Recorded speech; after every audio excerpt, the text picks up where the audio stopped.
Can I even talk about jury rights with fellow jurors? Certainly. You can talk about anything you want to during your deliberations.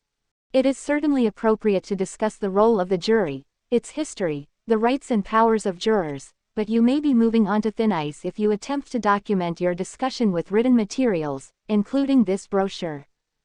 If nothing else, you may find yourself in violation of the usual instruction by the judge not to refer to any outside materials when deliberating. Back to America's founders. What exactly did they say?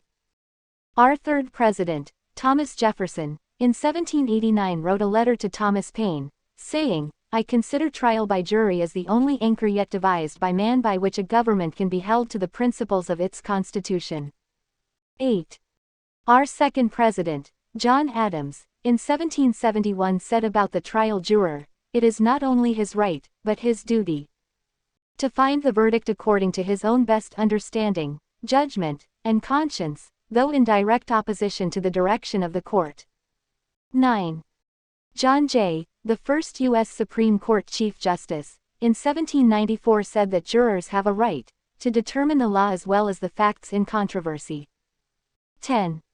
From history and experience, the founders were well aware that citizen juries would be the best protection against damage to our unalienable rights.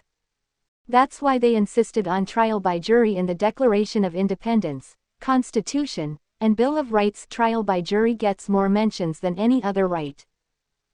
In fact, many of the rights and freedoms that they treasured, and that we still treasure today, free speech, religious freedom, peaceable assembly, free trade, property rights, freedom of the press, had been identified and established by courageous juries in the first place, both in England and her American colonies, where, sometimes at great cost to their own safety and liberty, jurors had refused to enforce what they felt were unjust laws restricting what they saw as natural rights. Juries exist to protect fellow citizens from government tyranny. Could you give me some examples? Perhaps the landmark case was the 1670 trial of William Penn. Our rights to freedom of speech, religion, and peaceable assembly were established when a London jury refused to convict him for violating the Conventicle Act, which made Anglicanism the official religion of England. Penn was apprehended delivering a Quaker sermon on a street corner, after the police had locked the doors to the meeting house.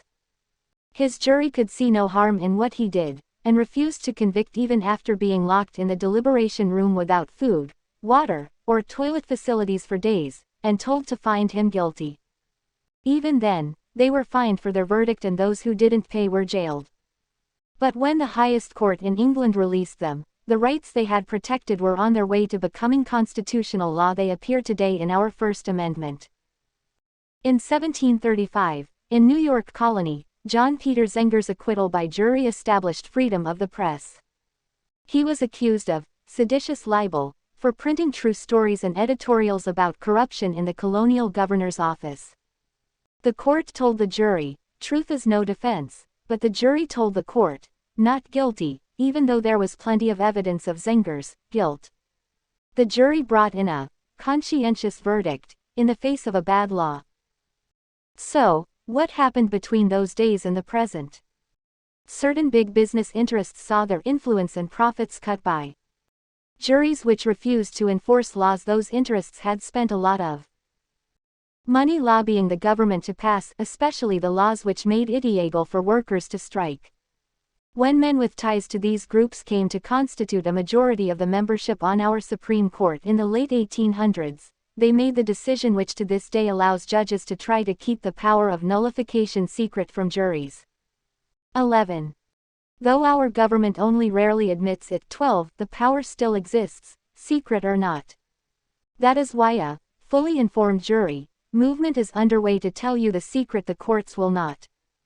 It's a secret that lawyers, for fear of being punished by judges, dare not tell.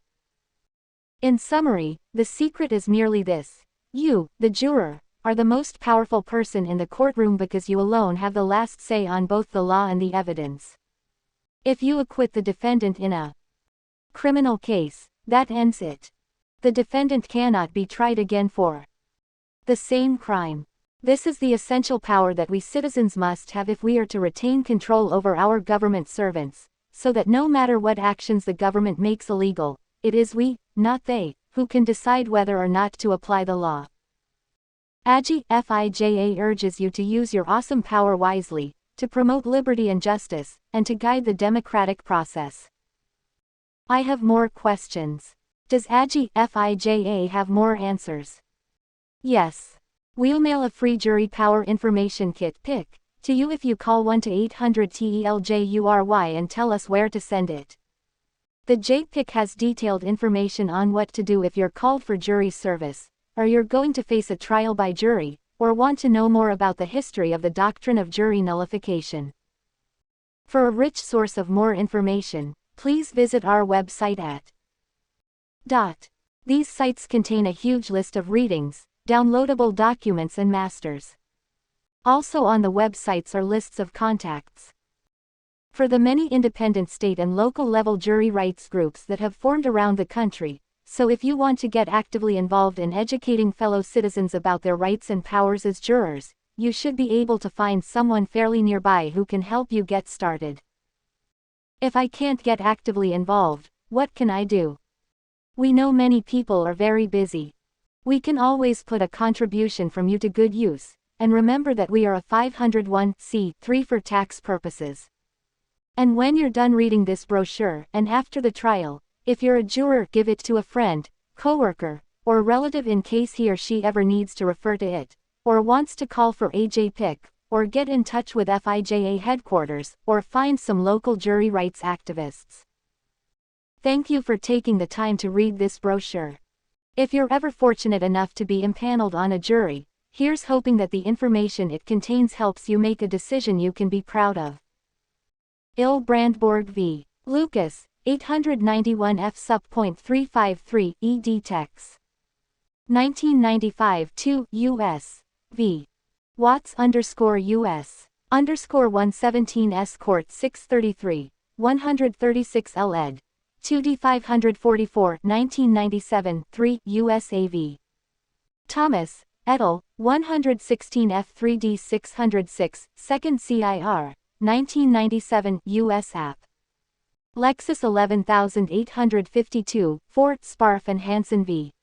US, 156 US 51, 1895. 51 US. v. Doherty, et al., 473 F2D 1113, 1130 1972. 6 David C. Brody and Craig Rivera, Examining the Doherty, All-Knowing Assumption, Do Jurors Know About Their Power to Nullify? 33 Criminal Law. Bulletin 151, 1997. 7 U.S. v. Grace, 1983, 461 U.S. 171. 177, 103 S Court. 1702, 1707, 75.2D 726, 1983. 8 Julian P. Boyd, The Papers of Thomas Jefferson, New Jersey, Princeton University. Press, 1950, Volume 15, p. 269. 9 C. F. Adams, ed., The Work of John Adams, Boston, Little, Brown and Company, 1856. pp.2535 10 Georgia v. Brailsford, 3 Dallas 1, 4, U.S. 1794. 11 Stephen E. Barkan, Jury Nullification in Political Trials, Social Problems 31, 1. October, 1983 pp. 2844. 12 The U.S. Supreme Court periodically acknowledges the political function of the jury as in Duncan v. Louisiana, 391 U.S. 145,155, 1968, wherein Justice Byron R. White wrote, "A right to trial by jury is granted to criminal defendants in order to prevent oppression by the government." FIJA publication, Q and a primer for prospective jurors. This brochure distributed locally by. To order reference item hash, Q&A. Last print date, August 2010. American Jury Institute Fully Informed Jury Association. P.O. Box 5570 St. Helena, Montana 59604, 5570 St. USA. Voice 406.442.7800 St. Fax 406.442.9332 Website *email agi@fia.org. This brochure is not copyrighted and may be reproduced at will. ODICIOMPARIUMEST Leges Tegbup 29s less than RS printed August 2007 Q&A primer. A primer for prospective jurors.